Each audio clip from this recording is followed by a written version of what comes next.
Puji nama Tuhan, pagi hari ini mari sama-sama kita bangkit berdiri. Kita mau mulaikan ibadah kita mau angkat pujian, sujud, dan terima kasih.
Yesus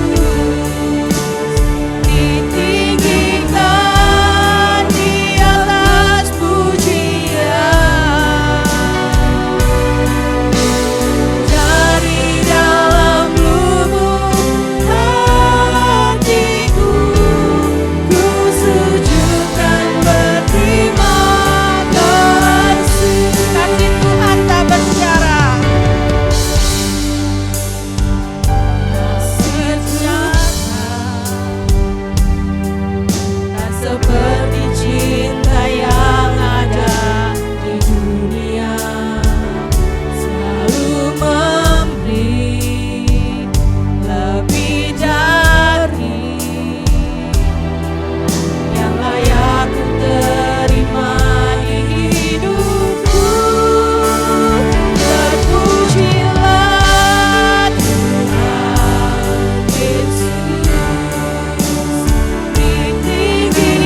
Tuhan Yesus Kristus.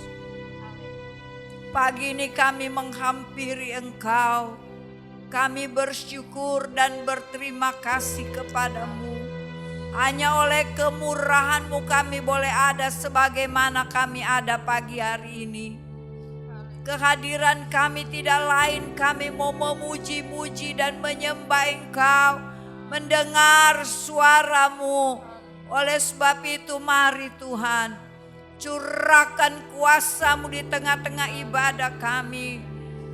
Curahkan sukacita-Mu di hati kami pada saat ini. Dan biar urapan yang khusus Engkau berikan kepada pelayan-pelayan-Mu, song leader, singer, pemain musik ya Tuhan. Bahkan biarlah urapan itu mengalir di tengah-tengah jemaat Tuhan. Sehingga kami boleh menikmati, merasakan kehadiran daripada Tuhan di tengah-tengah kami. Walaupun kami tidak dapat melihat, namun kami percaya Bapa bahwa Engkau ada bersama dengan kami. Engkau memberkati kami pagi hari ini dengan sukacita dan damai sejahtera-Mu. Terpuji-pujilah akan Engkau Bapa. Kami berdoa buat saudara-saudara kami yang masih dalam perjalanan. Lingkupi mereka, tuntun mereka, bawa mereka ke tempat ini untuk bersekutu dengan kami bersama-sama. Meninggikan nama-Mu ya Tuhan. Terpujilah akan Engkau. Kami menyerahkan ibadah kami pagi ini ke dalam tangan-Mu. Dari awal, pertengahan sampai pada akhirnya. Kiranya kuasa Allah menyertai pelayanan ini. Terpujilah akan nama-Mu. Kami berdoa, kami alaskan doa sembahyang kami. Hanya di dalam berkat nama Tuhan Yesus Kristus. Haleluya. Amin.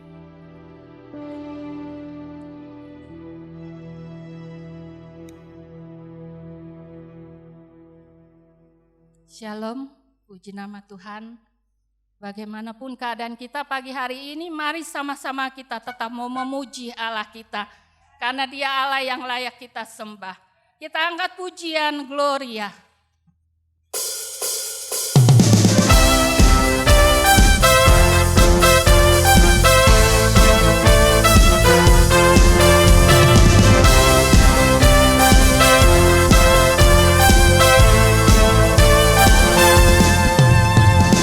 Kami datang bawa pujian bersama memuji-Mu Tuhan.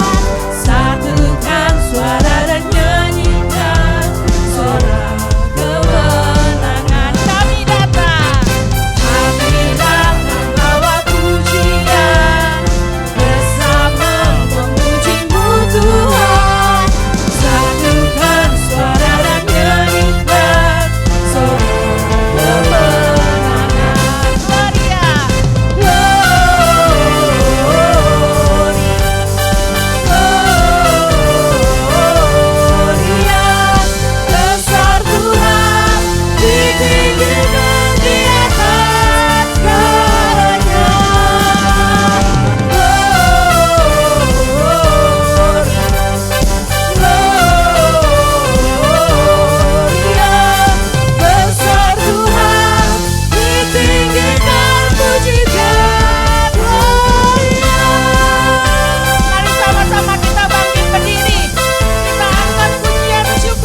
pujian, hormat, syukur hanya bagi Allah kita. Saya buka ruang kesaksian, kalau ada yang ingin bersaksi saya persilahkan. Kita sambung dengan pujian. Pujilah Tuhan sebab besar cintanya.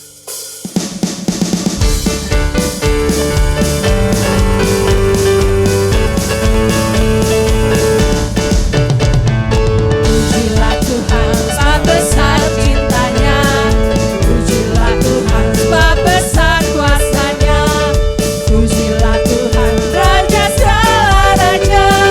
Mari kita puji Dia, pujilah Tuhan. Pujilah Tuhan sebab besar cintanya, pujilah Tuhan sebab besar kuasanya, pujilah Tuhan Raja segala raja. Mari kita puji Dia. Puji Tuhan, haleluya. Puji Tuhan, haleluya. Puji Tuhan, haleluya. Puji yang kau prianya katakan, pujilah Tuhan sebab besar cintanya. Amin. Pujilah Tuhan sebab besar haleluya. Raja segala raja, mari kita puji. Yang kau wanita katakan, pujilah Tuhan.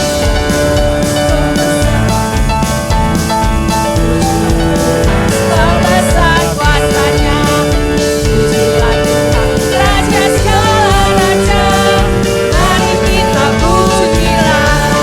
Mari sama-sama katakan. Sebab besar cintanya, pujilah Tuhan sebab besar kuasanya, pujilah Tuhan Raja segala raja. Mari kita puji Dia. Puji Tuhan, haleluya. Puji Tuhan, haleluya. Puji Tuhan, haleluya. Puji Tuhan. Puji Tuhan. Puji Tuhan.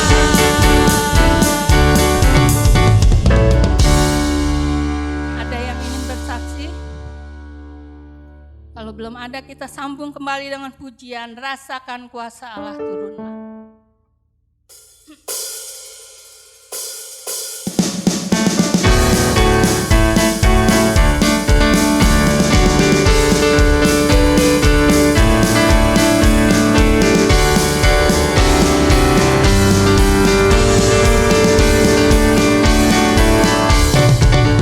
Rasakan kuasa Allah turunlah, rasakan kuasa Allah turunlah. Pintu rahmatnya terbuka bagimu, rasakan kuasa Allah turunlah. Rasakan kuasa Allah turunlah, rasakan kuasa Allah turunlah. Pintu rahmatnya terbuka bagimu, rasakan kuasa Allah turunlah. Rasakan kuasa Allah turunlah, rasakan kuasa Allah turunlah.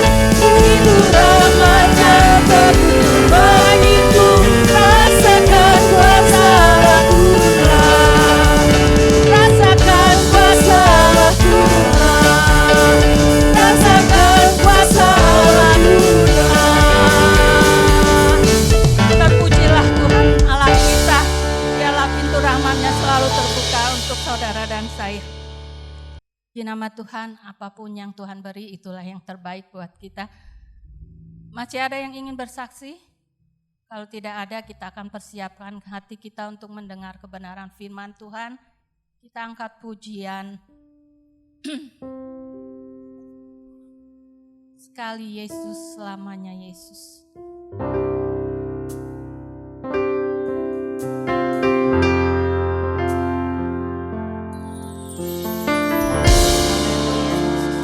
Kita mau sama-sama belajar bersyukur akan setiap kasih Tuhan yang sudah diberikan dalam kehidupan kita. Di dalam segala keadaan kita mau tetap memuji, menyembah Allah kita.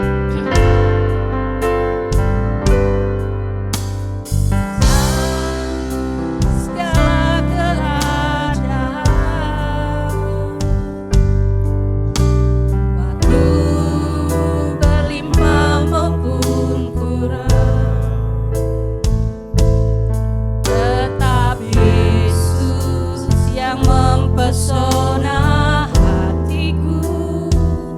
Dia yang beri damai dalam kehidupan kita. Kesempatan baru. Amin. Haleluya. Setiap musim kehidupan, waktu ku kuat maupun lemah, tetap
sekali Yesus, tetap Yesus.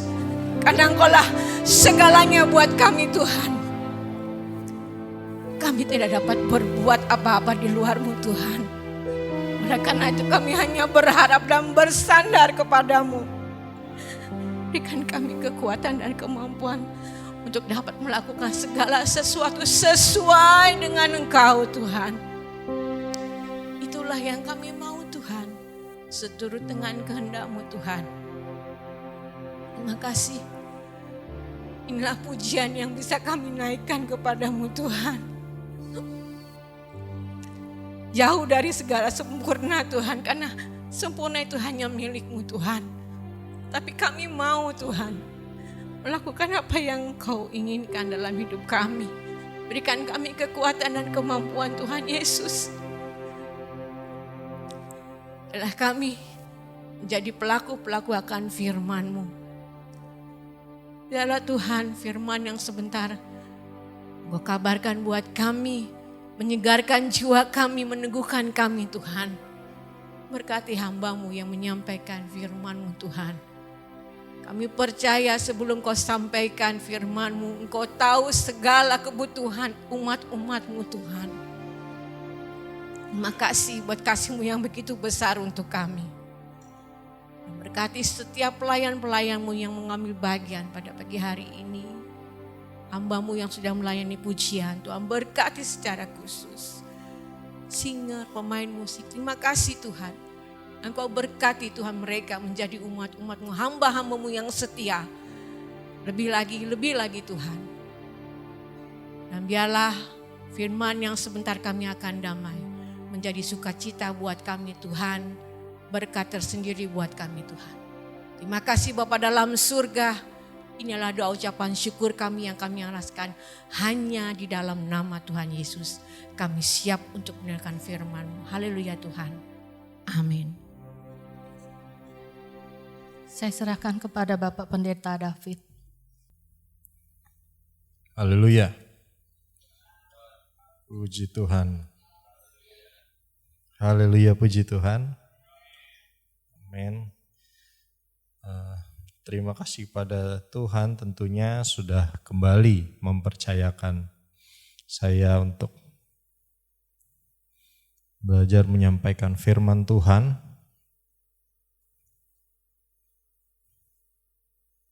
Puji Tuhan tidak berlambatan. Saya langsung saja kita akan masuk ke dalam pembahasan firman Tuhan.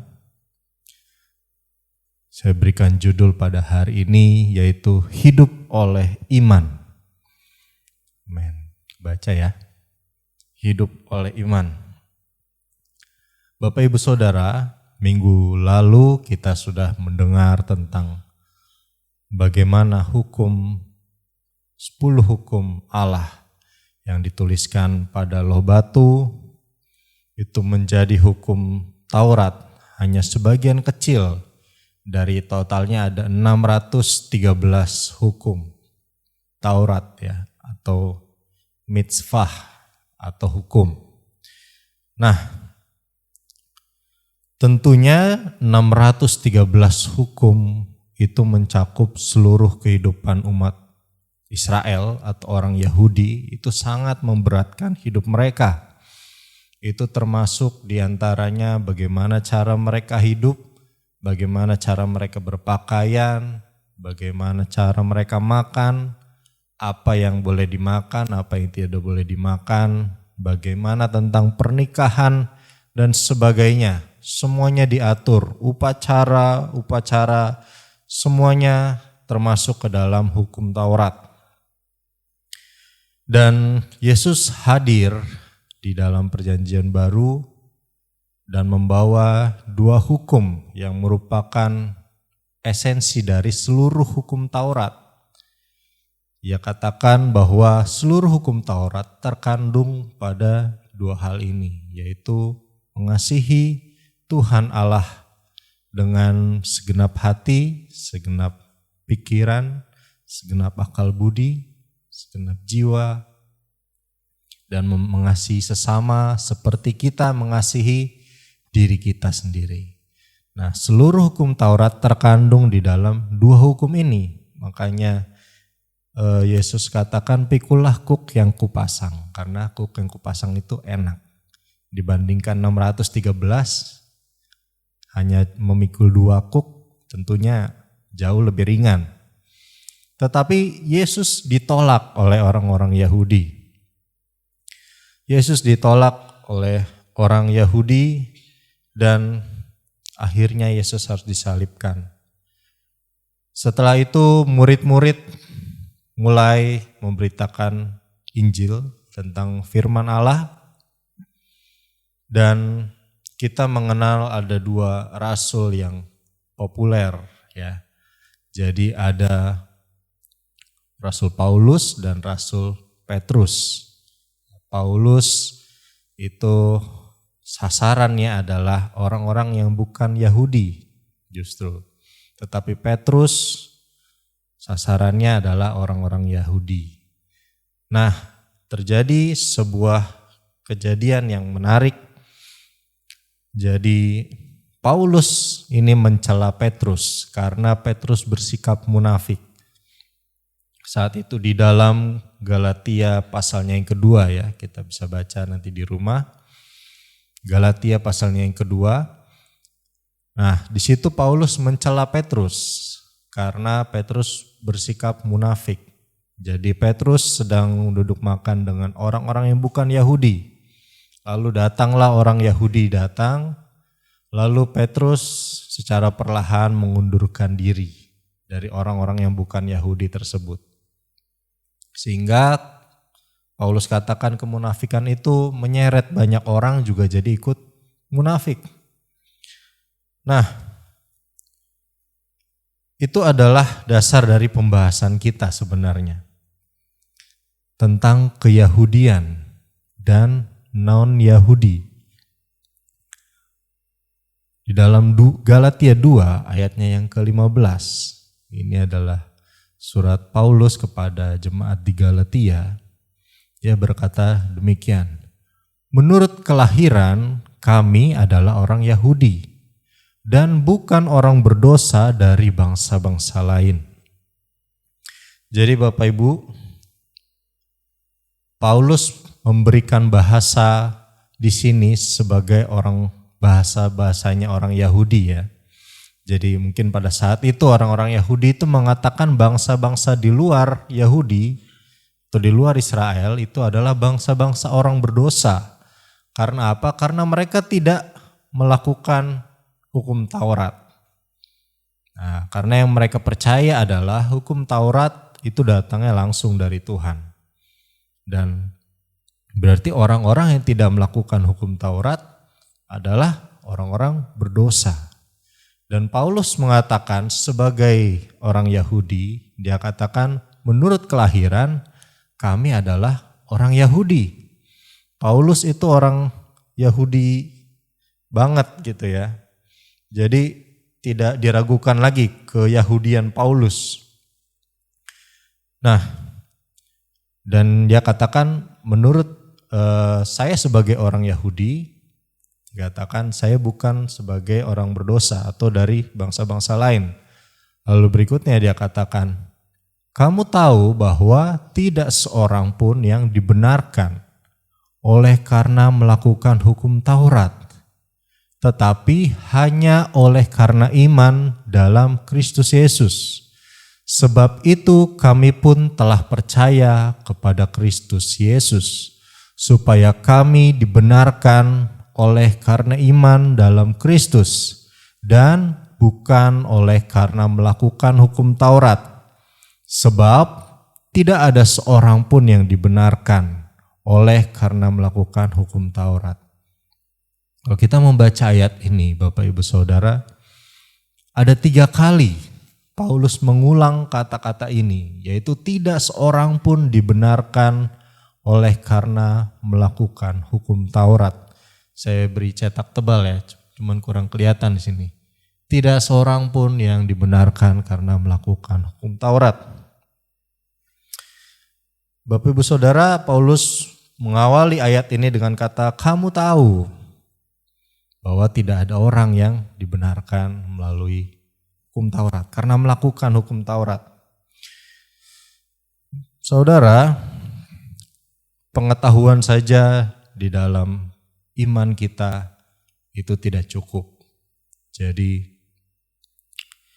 pengetahuan tanpa aplikasi, pengetahuan itu tidak berarti. Kita hanya sekedar tahu tapi tidak melakukan. Nah, itu juga yang dikecam oleh Paulus. Kamu tahu bahwa tidak ada seorang pun yang dibenarkan oleh karena melakukan hukum Taurat. Lalu dasarnya apa Paulus berkata seperti ini? Ternyata sebagian orang Yahudi itu merasa bahwa mereka itu dibenarkan karena perbuatan-perbuatan mereka. Bapak Ibu Saudara, di dalam kehidupan kekristenan saat-saat ini, ya, di tengah-tengah ajaran-ajaran yang banyak yang kita terima, mungkin sekeliling kita ada yang agama lain, atau mungkin keluarga kita ada yang agama lain, sehingga sedikit banyak itu mempengaruhi cara pandang kita tentang suatu keyakinan atau suatu iman.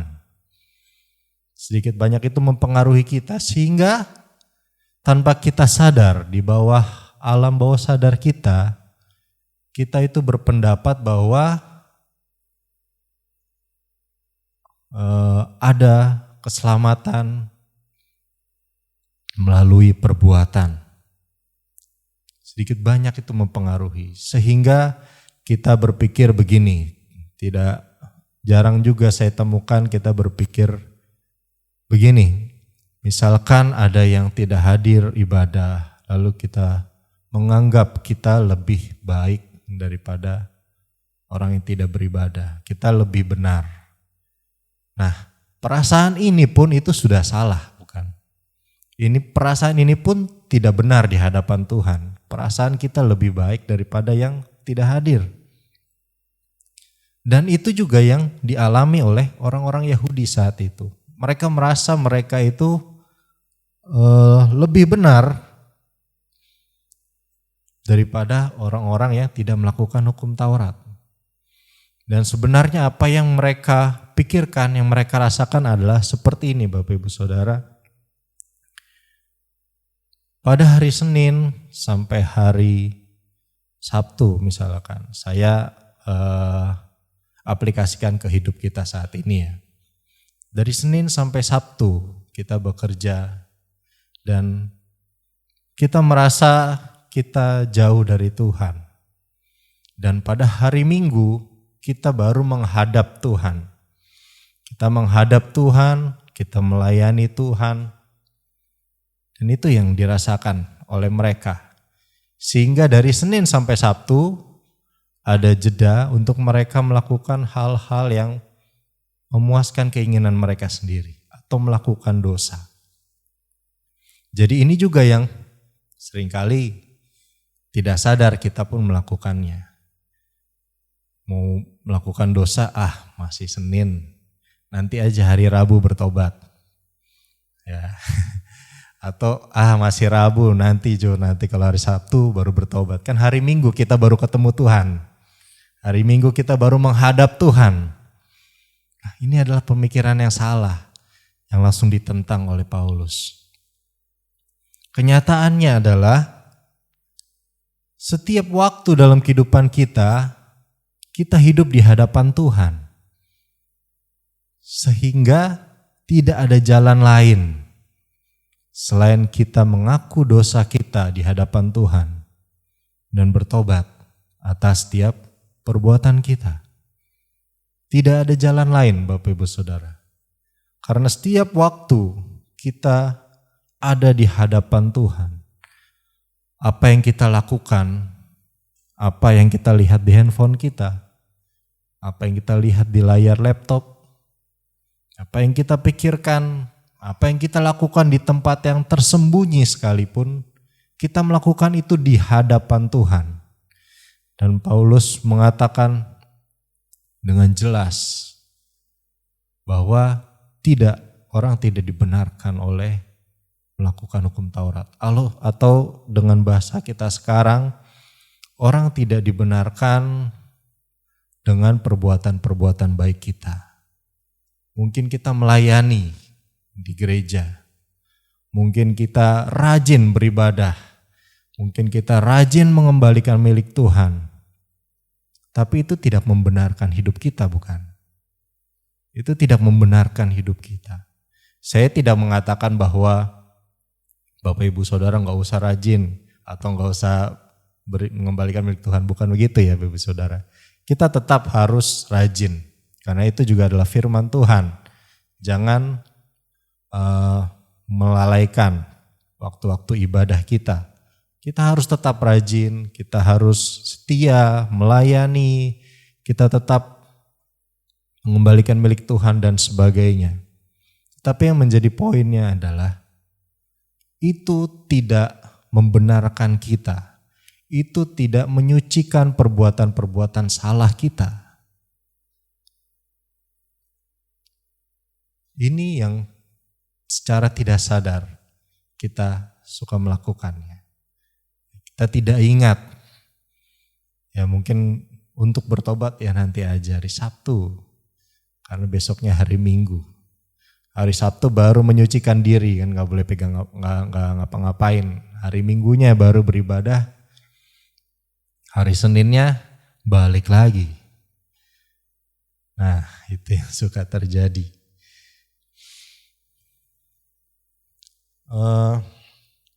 Bapak Ibu Saudara, di dalam Filipi pasal yang 3 ayat yang ke-5 ini menyatakan bahwa Paulus disunat pada hari ke-8 dari bangsa Israel dari suku Benyamin, orang Ibrani asli. Tentang pendirian terhadap hukum Taurat, aku orang Farisi.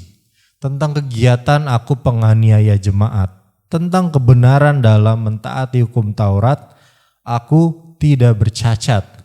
Ini menceritakan tentang keyahudian Paulus, di mana Paulus menyatakan sebagai orang Yahudi, saya perlu untuk percaya kepada Tuhan. Saya perlu memiliki iman kepada Tuhan. Karena apa?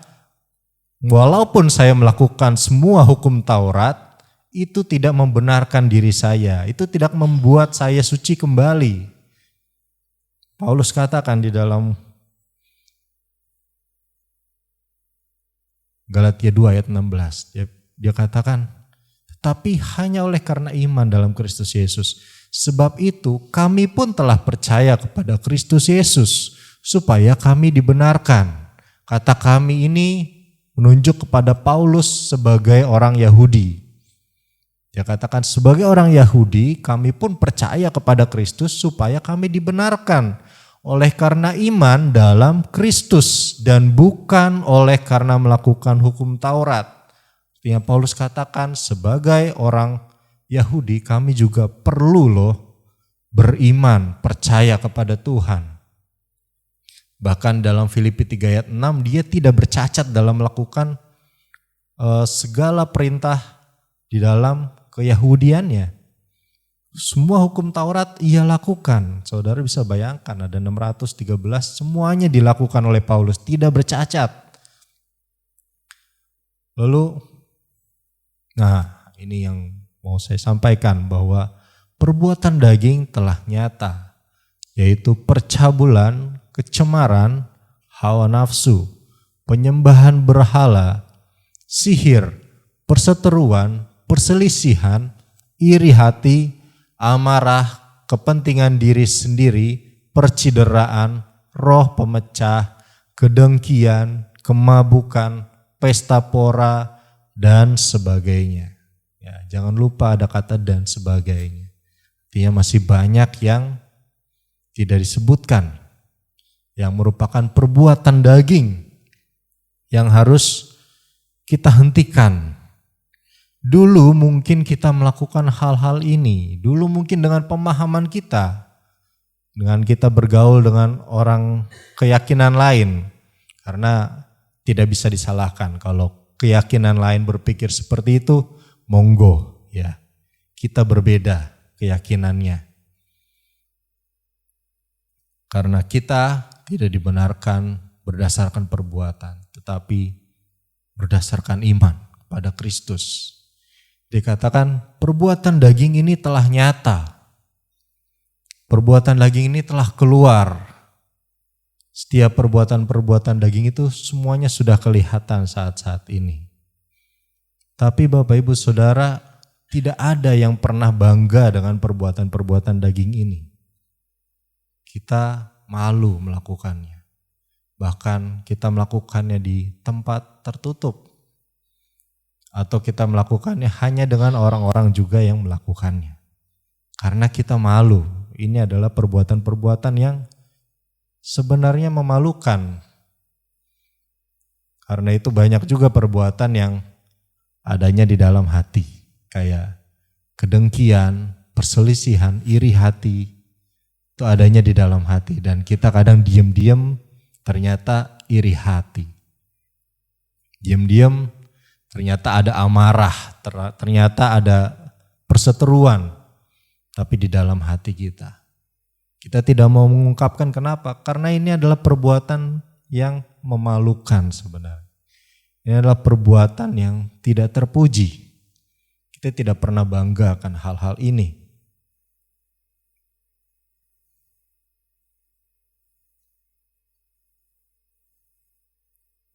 Ayat 17, tetapi jika kami sendiri, sementara kami berusaha untuk dibenarkan dalam Kristus, ternyata adalah orang-orang berdosa, apakah hal itu berarti bahwa Kristus adalah pelayan dosa? Sekali-kali tidak.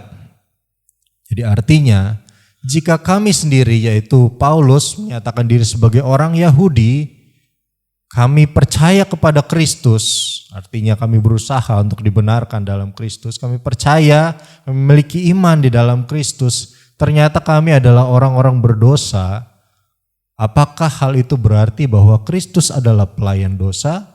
Sekali-kali tidak. Artinya Kristus mati untuk kita, orang-orang berdosa.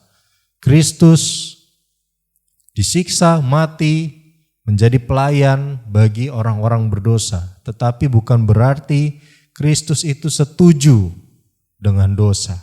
Bukan berarti Kristus itu membenarkan perbuatan-perbuatan dosa kita. Tetapi sebaliknya, Kristus justru melawan setiap dosa yang kita lakukan. Akibat dari dosa sangat terlihat jelas betapa mengerikannya. Akibat dari dosa, kita bisa melihat itu di atas kayu salib. Betapa mengerikannya pengorbanan yang Yesus harus terima karena dosa-dosa kita semua. Itu menyatakan bahwa Yesus tidak pernah setuju dengan dosa, tetapi dia mengasihi orang yang berdosa.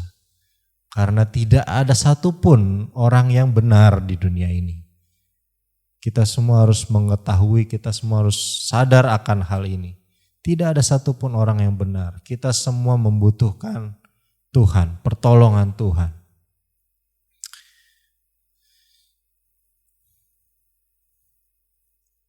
Lalu dalam ayat ke-18 dikatakan demikian. Karena jikalau aku membangun kembali apa yang telah kurombak, aku menyatakan diriku sebagai pelanggar hukum Taurat.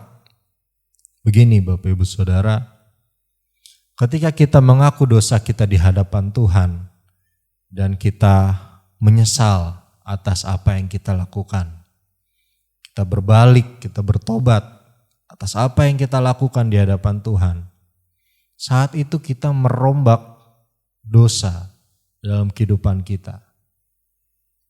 Saat itu kita merombaknya.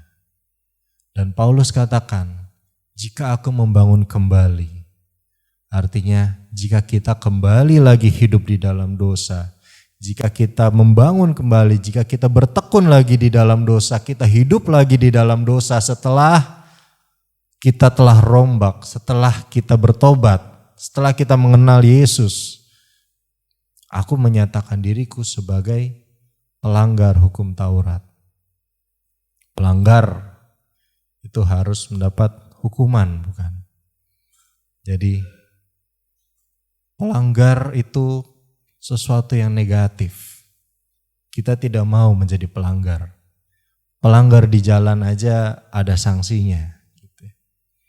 Dan Paulus katakan, kalau aku melakukan lagi apa yang telah kurombak. Bapak Ibu Saudara, kekristenan kita harus bergerak maju.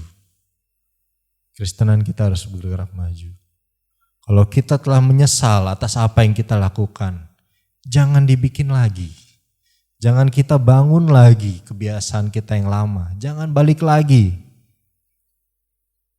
Firman Allah katakan, anjing kembali ke muntahnya.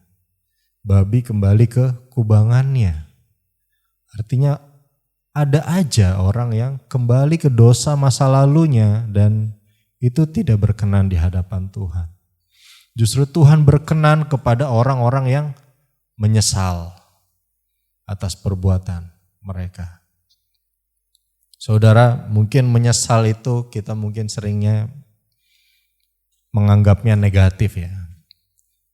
Padahal tidak, di dalam firman Tuhan. Tuhan justru berkenan kepada orang-orang yang menyesal. Ada sebuah perumpamaan dalam firman Tuhan, ada bapa memiliki 2 anak. Yang satu disuruh, mari bantu bapa di ladang. Yang satu bilang, oh baik Bapak. Yang kedua disuruh juga, mari bantu Bapak di ladang. Yang kedua bilang, gak mau ah. Gak mau. Tetapi setelah itu, yang pertama yang bilang baik tadi, dia bilang, tapi ngapain ya. Gak jadi deh. Dia akhirnya tidak melakukannya. Dia tidak ikut bantu bapaknya di ladang. Sementara anaknya yang kedua, dia berpikir dan dia menyesal atas perbuatannya. Akhirnya dia kembali ke ladang dan dia membantu bapaknya di ladang. Kira-kira di antara 2 anak ini, Bapak Ibu Saudara, mana yang berkenan di hati bapaknya? Yang kedua. Dengan mudahnya kita katakan yang kedua. Kenapa? Karena dia menyesal atas perbuatannya. Kehidupan kita harus diisi dengan penyesalan. Mungkin terdengar aneh ya. Harus diisi dengan penyesalan. Kenapa? Karena kita tidak luput dari dosa. Siapa di sini yang tidak pernah berbuat dosa? Gak ada pastinya. Dan itu harus kita lakukan setiap hari. Supaya Tuhan terus menyucikan kehidupan kita. Memurnikan kehidupan kita. Paulus katakan, kalau kita kembali lagi ke dosa kita yang lama, kita membangun apa yang telah kita rombak, kita adalah pelanggar hukum Taurat. Artinya sia-sialah pelayanan kita, sia-sialah kerajinan kita beribadah. Tetap di mata Tuhan kita adalah seorang pelanggar. Karena kita kembali lagi ke dosanya yang lama. Suatu kali Yesus diperhadapkan dengan perempuan yang berzina. Di sana Yesus katakan dengan tegas, pergilah dan jangan berbuat dosa lagi.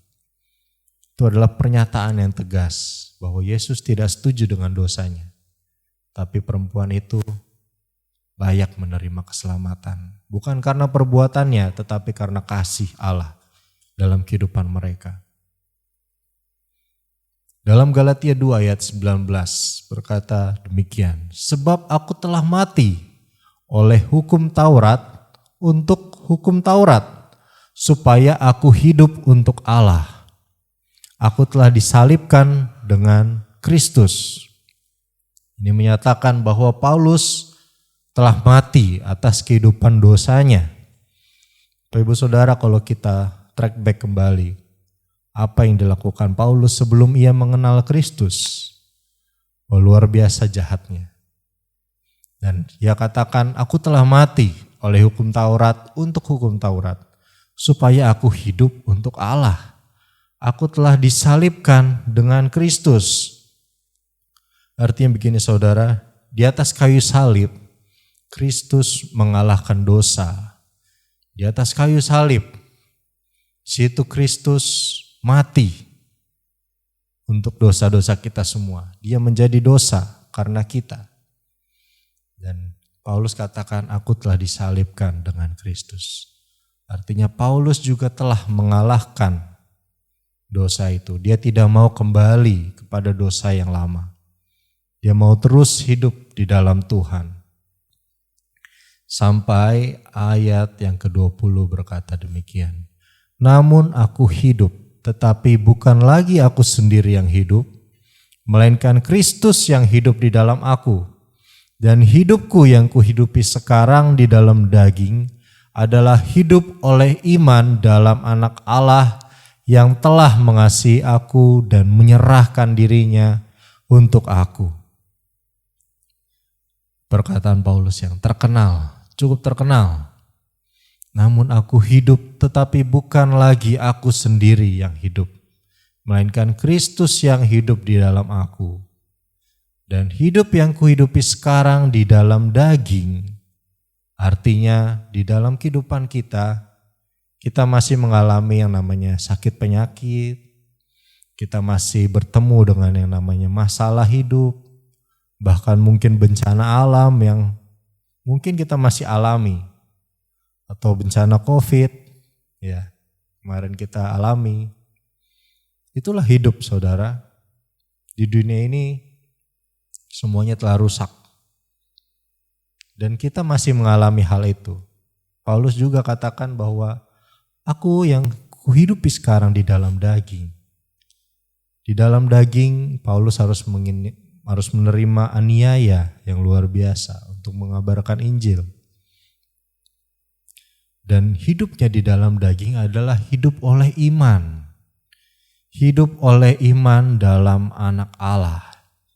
Jadi hidup yang Paulus hidupi bukan hidup yang sekedar hidup, tetapi hidup oleh iman dalam Anak Allah yang telah mengasihi aku dan menyerahkan dirinya untuk aku.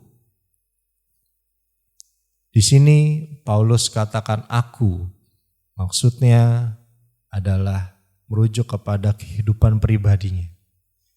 Ia mengatakan ini sebagai pengalamannya, pengiringannya akan Tuhan.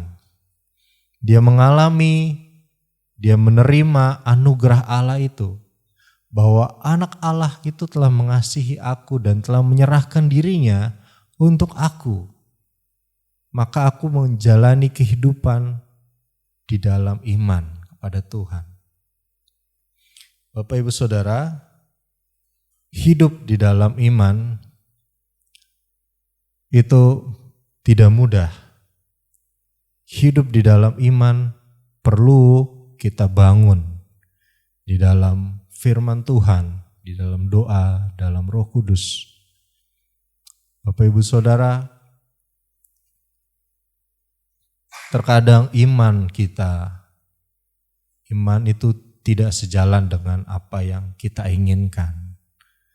Terkadang roh kita itu menghendaki hal yang lain dari apa yang kita inginkan. Tetapi kita harus hidup oleh iman. Kita percaya bahwa Tuhan itu mengasihi kita, bahkan Tuhan memberikan nyawanya bagi kita. Dan itu yang harus terus kita pegang dalam kehidupan kita. Dalam ayat yang ke-21, dia katakan begini, aku tidak menolak kasih karunia Allah, sebab sekiranya ada kebenaran oleh hukum Taurat, maka sia-sialah kematian Kristus. Ibu Saudara, kasih karunia Allah itu harus kita terima. Jadi kasih karunia Allah perlu kita terima. Bagaimana kita menerimanya? Kita bisa menerima kasih karunia Allah dengan hidup sesuai dengan kasih karunia yang telah kita terima. Artinya begini, jangan kita mendukakan Roh Kudus. Jangan kita kembali lagi ke hidup kita yang lama. Jangan kita mengandalkan keakuan kita. Lebih baiklah kita menggantungkan hidup kita pada kasih karunia Allah ini. Bahwa kita tidak dapat hidup tanpa Tuhan. Dan Tuhan yang menyelamatkan hidup kita. Maka Dia juga yang layak mendapatkan sepenuhnya kehidupan kita. Kita persembahkan kepada Tuhan. Kematian Kristus adalah satu-satunya jalan untuk kita menerima keselamatan. Untuk kita menerima kebenaran itu. Katakan, sebab sekiranya ada kebenaran oleh hukum Taurat, maka sia-sialah kematian Kristus. Mungkin hari-hari ini kita mendengar ada pemahaman yang baru ya tentang adanya keselamatan di luar Kristus. Katanya ada keselamatan di luar Kristus. Bahkan dibilang semua orang itu anak Tuhan. Firman Tuhan jelas pada saat ini. Sekiranya ada keselamatan di luar Tuhan, di luar Yesus, maka sia-sialah kematian Yesus. Karena justru dengan pengorbanan Yesus, Yohanes 3 ayat 16, siapa yang percaya kepadanya tidak binasa, melainkan beroleh hidup yang kekal. Siapa yang percaya kepada Yesus tidak binasa, artinya di luar itu, siapa yang tidak percaya, maka tidak bisa mendapat bagian dalam kerajaan sorga. Sekarang bagaimana caranya kita bisa masuk dalam kerajaan sorga kalau kita tidak percaya? Kita telah mendengar tentang kasih Tuhan, lalu kita tidak menerima kasih itu. Itu sama seperti kita menolak kasih karunia Allah. Lalu bagaimana caranya kita bisa masuk sorga? Saya tidak mengerti.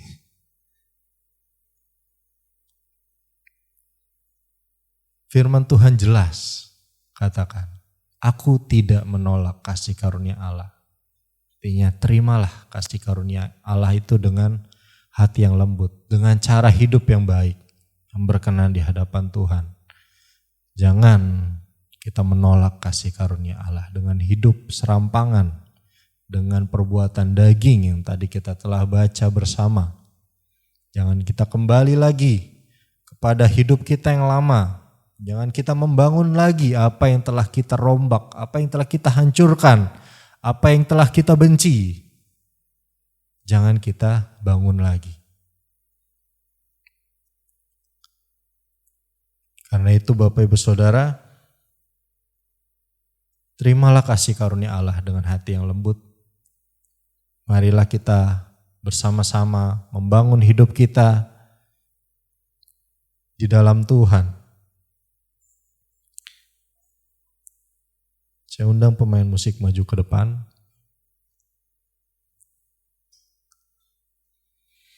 Kita mau lebih sungguh-sungguh lagi di dalam Tuhan, amin.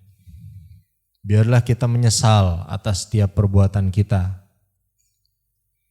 Biarlah kita bertumbuh ke arah Kristus.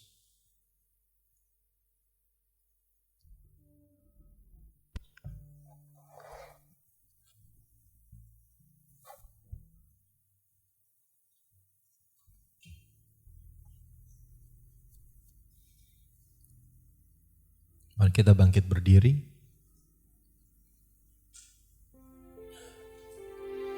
Angkat pujian bukan dengan barang fana.